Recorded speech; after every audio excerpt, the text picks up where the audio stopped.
What's up, y'all? Welcome back. Today, we're talking about winning the lottery, baby. It's something that we've all dreamed about at one point or another, you know. What if I woke up tomorrow and I had millions of dollars put in my bank account overnight? Life would be great. No more having to worry about your phone bill or car payments.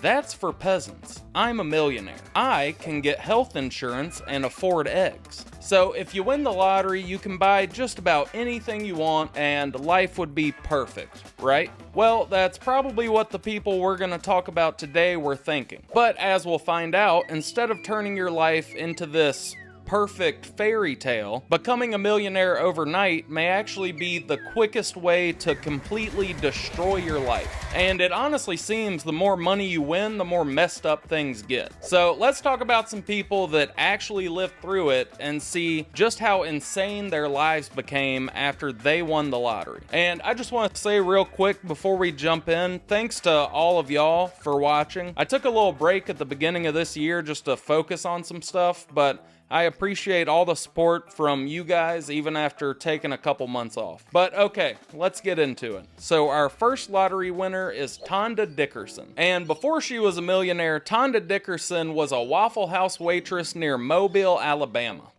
So right off the bat, we know that she needed this win. But if you're from Alabama, then you may know that Alabama does not have a state lottery. Still to this day, if you go to Alabama, you can't get a lottery ticket. So how did Tonda win millions of dollars? Well, a regular at the Waffle House that she worked at would tip the waitresses with lottery tickets he got from Florida. And that has got to be one of the most Alabama things that I have ever heard. Now, Tonda, you did great, sweetie. Nobody knows how to make my coffee like you do. Here's $4 worth of scratchers for you. Well, one day, one of these lottery tickets was a winner. On March 7th, 1999, Ed gave Tonda a ticket that ended up being worth $10 million. $1 million. And that same day, Tonda, of course, quit her job at Waffle House. And she actually did a few smart things. Instead of getting the lump sum and losing half of her winnings to taxes, she decided to just have it paid out over a few years. She set up a business so that she could distribute money to her friends and family, and instead of a mansion and Maseratis, Tonda just wanted a 2-story house built on the land that she already owned. Oh, and she wanted to buy a new car too, because hers got stolen. So if Tonda is doing all of this in the seemingly right way, where does it all go wrong, you may be asking? Well, the other waitresses at the Waffle House, they didn't like that Tonda won all that money. So they sued her, and they said that they had a verbal agreement that if anyone ever won some money, that they would all split it. And I'm sorry, but no. If I won $10 million, that little small talk that we had, oh yeah, if one of us ever wins it, we'll just have to split it. That shit is not gonna fly. Yeah, Doris, why don't you drop me a double hash brown, scattered, covered, and chunked, and shut the hell up. Last time I checked, your numbers didn't match. And I highly doubt that they were even friends. I mean, you're working in a hellhole like Waffle House. Your coworkers, if anything, they're probably your mortal enemies. Or hey, maybe it is like a band of brothers thing, you know, after you do third shift at the Waffle House, maybe it's like trauma bonding. I don't know. Either way, you're not getting a part of my 10 mil. But anyways, Tonda was told that her coworkers wanted their slice of the money, and they didn't want it in installments. They wanted the big lump sum payment. And if they won the case, instead of getting $10 million, Tonda would end up getting closer to $1.5 million. So obviously, she said they never had an agreement, and that money was hers. And even though Tonda and her lawyers tried to get the case thrown out, a judge said, nope, it's gonna go forward, and they went to court. And because lump sum payments have to be claimed within 60 days, the court case was set for like a month later. So in court, Tonda's lawyers argued that agreements of this size have to be done in writing. You sitting behind Waffle House on your smoke break talking about splitting hypothetical money doesn't constitute a legally binding contract.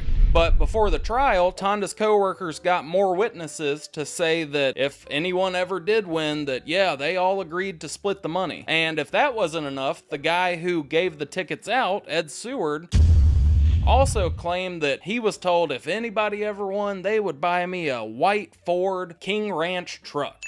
Which, I mean, honestly, not that unreasonable. You know, he's not asking for a Ferrari or a mansion or anything. Now, Tonda, honey, you get me that pickup and we're square. I need me a good tailgating truck for Bama home games. But after just 45 minutes of deliberation, the jury found that Tonda did, in fact, have to split the money with her coworkers, which gets a little crazy when you realize that these witnesses that the other employees brought in were just other regulars from the Waffle House. Now, I've been to many a Waffle House in my day, and I can't imagine anybody in there being a credible witness in a case for over $10 million.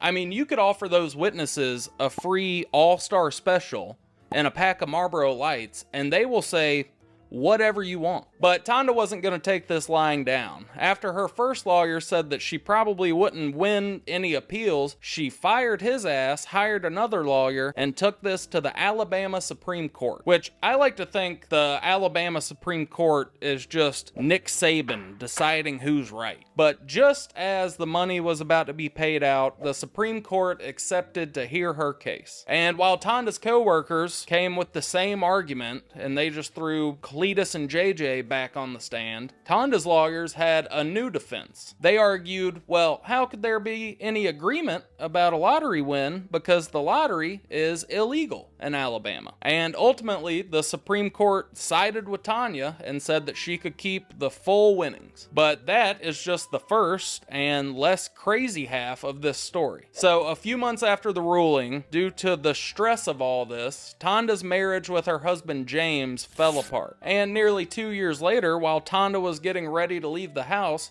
her ex-husband kidnapped her. But it wasn't even the husband that she just divorced. It was some other dude named Stacy Martin who just came out of the woodworks trying to get a piece of that 10 mil. And he was actually arrested a couple months before this for trying to break into her house and kidnap her then. And the cops were just like, he said he's sorry. I mean, he said he wouldn't try to kidnap her again. He doesn't even care about that $10 million. So we just let him go. Like, this guy is obviously just gonna kidnap her again.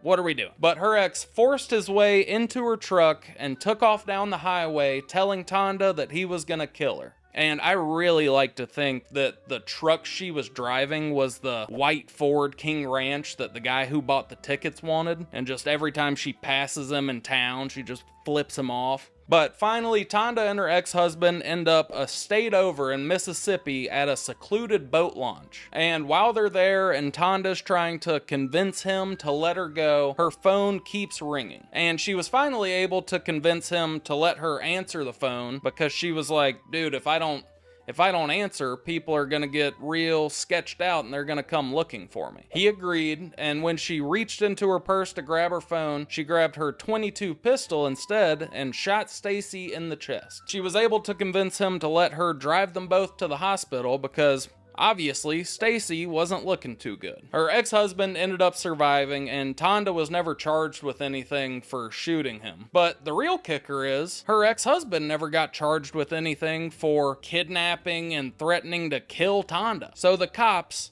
once again, were like, come on, Tonda. Some people call it kidnapping. Other people call it a surprise forced vacation. He took you to the lake. Be happy, girl. But even the kidnapping and shooting her ex-husband isn't the end of Tonda's story. Because 10 years later, she was back in court fighting the IRS over taxes for money that she gifted her family. And unlike a bunch of Waffle House patrons and waitresses, the IRS usually gets their way in court. So in the end, after paying hundreds of thousands of dollars to the IRS in taxes, after paying lawyers for multiple court cases, paying her husband money in the divorce, giving friends and family money, Tonda was left with pretty much nothing, and arguably worse off than before. And the last time it was reported, Tonda was working as a poker dealer in a casino in Biloxi, Mississippi. Next up, we're going to talk about Jim Hayes. So in 1998, Jim was 39 years old, working as a night shift security guard in Southern California, when he won $19 million. And like Tonda, Jim decided to take his win in annual payouts of almost $700,000. But unlike Tonda, Jim did not want a modest life. He almost immediately started balling out, buying multiple houses, taking crazy trips to Vegas, and buying a lot of cars. Like, so many cars. He owned Corvettes, Porsches, Bentleys, Ferraris, old school muscle cars, and 6 Lamborghinis. Now, I'm not a huge car guy myself, so maybe I don't get it, maybe I don't understand, but why the fuck do you need 6 Lamborghinis? I mean, at least get 7, one for each day of the week, but how do you buy all of that with $700,000 a year, you may be asking? Well, Jim would get advances on his lottery payments, and he would also borrow money against them just to fund his crazy lifestyle. And boy, did Jimbo have a lifestyle. He would throw crazy parties at his house as well as in Vegas. He would meet famous people like Kareem Abdul-Jabbar and random actresses. He let F1 legend Mario Andretti borrow one of his Lamborghinis for some event one time. I mean, he was living it up. And soon enough, Jim's wife Stephanie, she couldn't do it anymore, so she filed for divorce, taking with her half of Jim's annual lottery payments. But Jim wasn't gonna let the divorce with Stephanie slow him down. You think Jimbo and his 6 Lamborghinis are slowing down?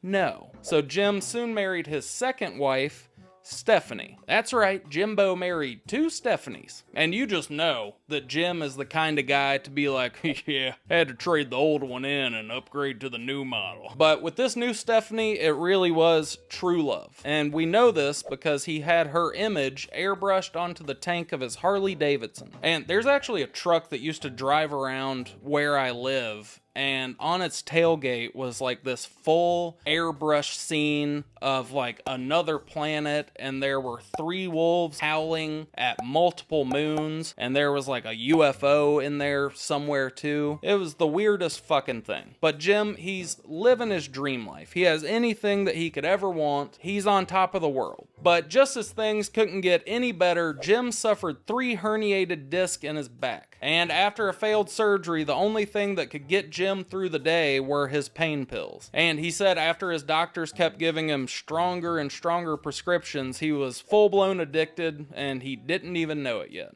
Are there any drugs in this house? If there Put that down for a second. If there are, you better find them and give them to me immediately. So over the next couple years, without health insurance, he was paying for everything out of pocket. And after the divorce and everything else, Jim was broke and filing for bankruptcy by 2007, just 9 years after he won almost $20 million. And that was like the whole reason that he got annual payouts, to avoid this. And he still went broke less than 10 years later. I mean, if he had taken the lump sum, that shit would have been gone in a weekend. I mean, he just owns 30 Lamborghinis. But with no money and no place to stay, Jim starts working as a building manager for an apartment complex, and that way he doesn't have to pay rent. But as fate would have it, a mentally ill tenant started a fire that burnt the entire apartment building that he was living in to the ground. So Jim went from having anything that he could ever ask for to literally having only the clothes on his back. So after the fire, Jim and Stephanie started living in their friend's garage. You know, I used to have a garage. I had 6 Lamborghinis in it. But that's just the beginning of Jim's saga. Since Jim was no longer able to get his pain pills, he had to turn to heroin. But with no job and no way to get his fix, Jim came up with a plan. Jim said one day he was sitting in the old garage listening to music with his cat, Dr. Pepper, when he came up with the bright idea to rob a bank. And he said while he was thinking it over, the song Breaking the Law by Judas Priest came on, and the decision was made. It's so funny that that's all it took. I mean, let's be real. The next song could have been Hey There Delilah, and he's still robbing that bank. But Jim taped a pillow to his stomach, he threw on a hat to cover up, and he robbed a bank. And everything went to plan. He walked out with $3,300, enough to cover his fix for about a month. I mean, he literally came up with a disguise straight out of a Looney Tunes cartoon. Yeah, I'll tape a pillow to my stomach and they'll think I'm a big fat man. He just walks in on his knees with shoes in front of him, pretending he's 4 feet tall. But like clockwork, almost exactly a month later, Jim hit his second bank, netting a cool $5,000. And I like to think for this one, he's just on his friend's shoulders with a long-ass trench coat. But soon enough, Jim had made a name for himself. Jim was dubbed the PT Cruiser Bandit by police because of the champagne-colored PT Cruiser that he bought specifically as a getaway vehicle for robbing banks. So Jim kept doing this, and he ended up robbing like 10 banks. And he never took a gun to any of the robberies because he knew that that would get him more time. He would just hand over a note demanding money, and once he had it, he was gone. And the whole time he was doing it, he kept everything a secret from Stephanie 2.0. But soon enough, Jim messed up because he tried to hit a bank that he had just robbed 2 months ago. And man, you have to be doing a lot of heroin to just be like, yeah, it's been 2 months. It's 2 months since I've been in there. You know, they probably forgot all about that by now. The manager immediately recognized him and called the cops. And he didn't get caught there, but the feds knew that he was gonna hit another bank soon. So that, along with an anonymous tip, led them straight to the garage that him and Stephanie were living in. They arrested Jim, and a few months later, he pled guilty to 4 counts of robbery. And his lawyers argued for a lenient sentence because he had no prior record and none of his robberies were violent. Apparently, the judge agreed because for his 10 robberies, he only got 33 months in jail. Jim was released in February of 2020, just in time to be put back on lockdown for COVID. And last but not least, the final lottery winner we're going to talk about is Abraham Shakespeare. In November 2006, Abraham was working as a truck driver in Lakeland, Florida. And during one of his trips to Miami, Abraham borrowed a few bucks from a coworker and bought a lottery ticket that ended up being worth $30 million. So Abraham went from being a 7th grade dropout, working manual labor jobs, to never having to worry about money again overnight. After winning, Abraham bought $1 million house in a gated community and put $1 million in a trust fund for his kid. And other than that, he didn't really make any large purchases. But a few months after winning, his old coworker Michael demanded that Abraham give him some of the winnings because he loaned him the $4 that he used to buy the tickets. Man, you know this guy is yelling all kinds of slurs in traffic. And Michael obviously needs the money. I mean, he can't even afford facial hair. Like, buddy, where is the rest of your beard? But during the lawsuit, Michael actually said that he didn't loan Abraham the money for the ticket. Abraham stole the winning ticket out of his wallet. Thankfully, the jury saw right through that story, and Michael got nothing. However, Michael wasn't the only person asking for some of Abraham's money. A lot of people in the community asked for help. He would loan people money, pay off mortgages, give huge gifts, and this was not just for friends and family, it was for complete strangers too. He was definitely too nice of a guy, but that got old real quick. I really would like my old life back where I could walk the streets like a normal person, but got people coming up asking for money. Abraham would often talk about just taking his money and moving away. Do you get tired of people asking you for money all the time, Abe? Give me your opinion on it. I've been tired. A year ago. You just ready to start living your life, huh? They don't take no for an ounce or so. So where do you want to go to? It don't matter to me. I'm not a picky person. Well, how do you like, are you going to miss your home? Yep, I miss it, but life goes on. And just 3 years after his win, Abraham's family hadn't heard from him for a few months, so they reported him missing. He was reported missing in October of 2009, and they hadn't seen him since April. They hoped that he had just done what he talked about, took his money, and moved away somewhere. But his mom said that he would have never just left without talking to her and telling her where he's going. So police started an investigation. And they learned from his friends and family that a lady named Dee Dee Moore could probably help them because she was really tight with Abraham before he left. And Dee Dee met Abraham because she was gonna write a rags to Rich's book about his life. But she said after meeting him that he didn't need a book about his life, he needs a financial manager, of course. Oh yeah, you don't need a book, you need somebody to control all your money. But months later, when talking to Dee Dee, police learned that while she was in charge of Abraham's finances, she bought herself multiple cars, jewelry, vacations, and had transferred $1 million of Abraham's money to herself. And when asked about that, she said, "Oh, well, these are all gifts from Abraham for all the hard work I've been doing." So even if that is true, she stepped in to manage his finances so that he would stop giving all of his money away to other people. But if he wanted to give her money, that's totally fine. I mean, as your financial manager, I don't see any problem with you giving me gifts and money. You know, I mean, my hands are tied. Along with the gifts, police also realized that Dee Dee had been staying in Abraham's house. Well, not exactly his house, because as it turns out, she had transferred the deed of his $1 million mansion to herself. But during the whole missing persons investigation, some of Abraham's family was actually able to get in touch with him. He would send them text and just let them know that he had to get away from all the stress and chaos and people asking for money constantly. The only issue with this is that Abraham was illiterate. He couldn't text. If you remember, Abraham left school in the 7th grade.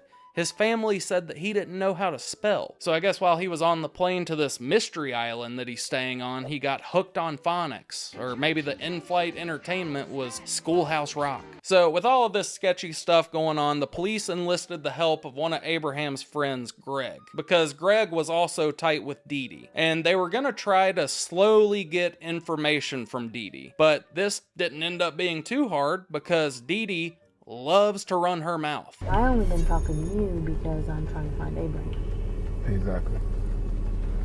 Well, hey, I'm all in, baby. I feel like if Abraham was okay, he would contact me by now because he transferred all that stuff into my name, and then he was supposed to leave and, you know, not come back for a while. And while this is going on, they find out that Dee Dee is actually trying to pay people to tell Abraham's mom that he's all right. She say, listen, I need you to do me a favor, to buy me some time till Abraham come back.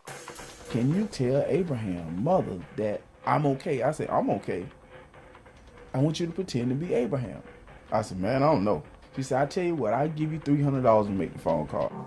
I said, okay, $300? Yeah, I'll make a phone call and say you okay. And she offered another one of his friends $200,000 just to tell his mom that she had seen Abraham recently. Which, I mean, if you're Greg, you gotta feel kind of shafted. Like you're offering her a house and, you know, you're gonna give me $300. So at this point, the police knew that Dee Dee had something to do with it. They just had to prove it. Frankly, she's a con artist.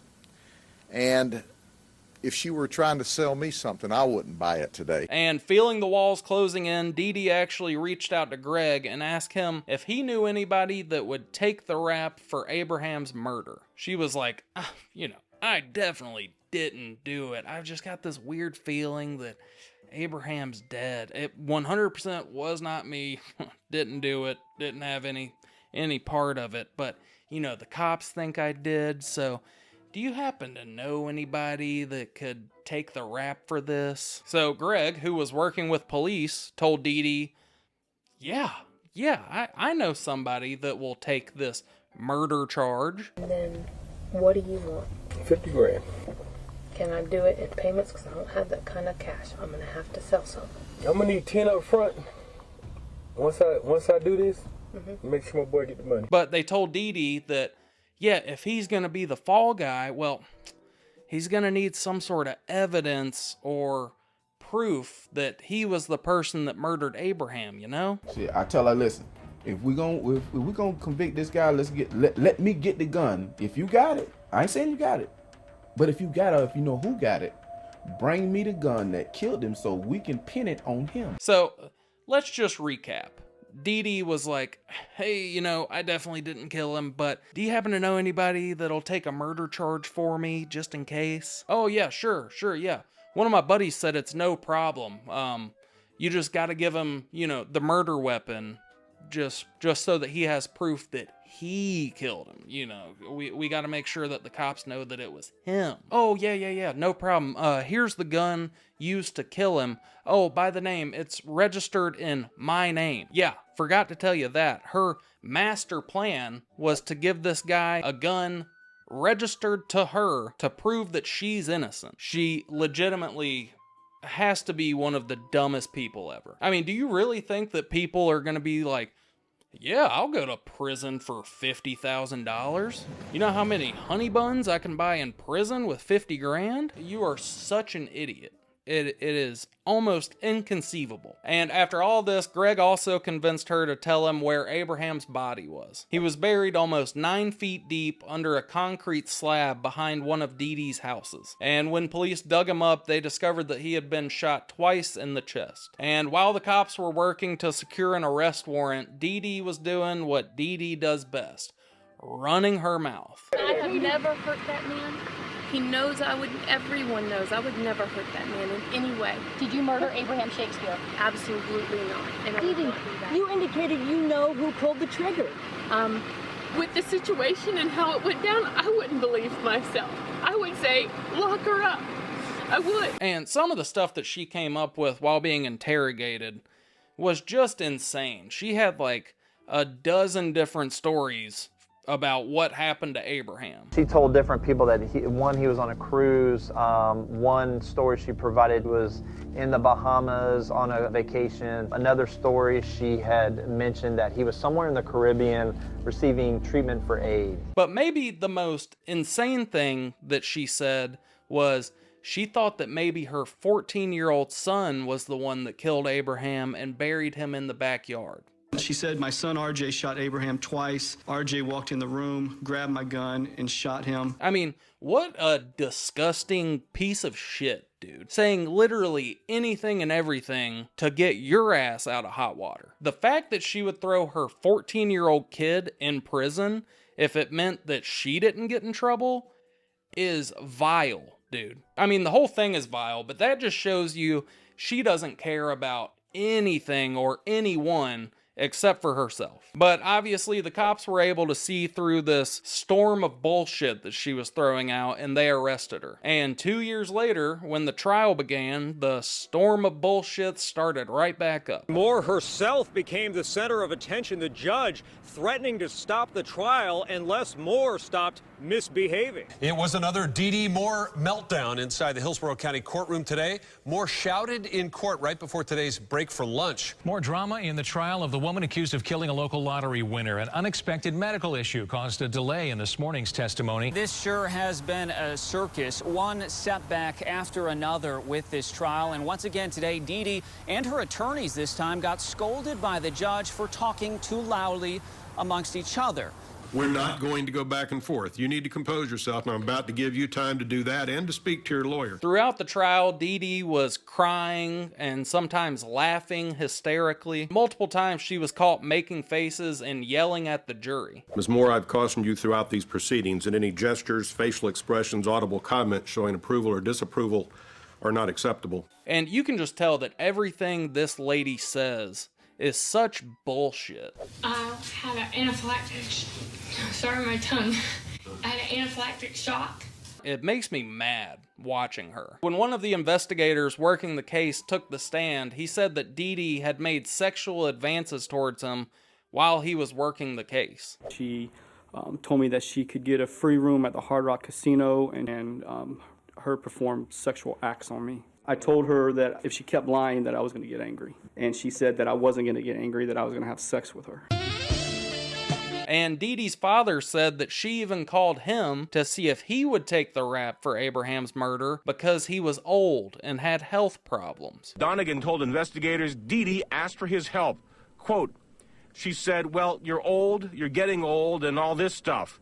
The investigator asked, okay, so basically she was just asking if you would take her place in all this?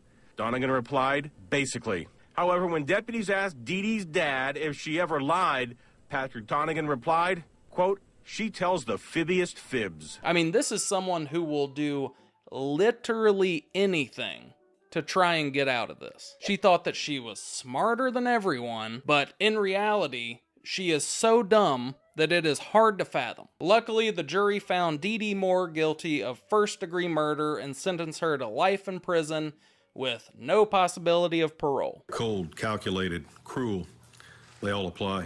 Manipulative, probably the most manipulative person that this court has seen. Abraham Shakespeare was your prey and your victim.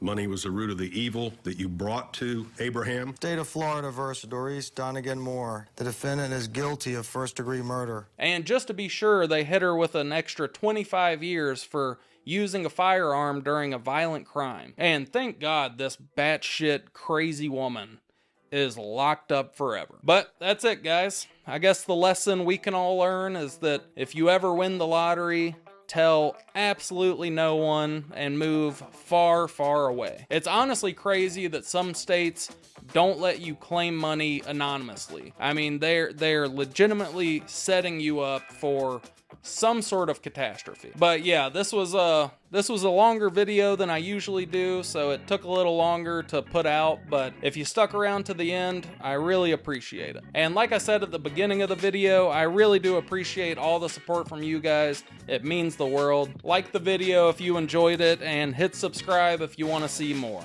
But until next time, peace.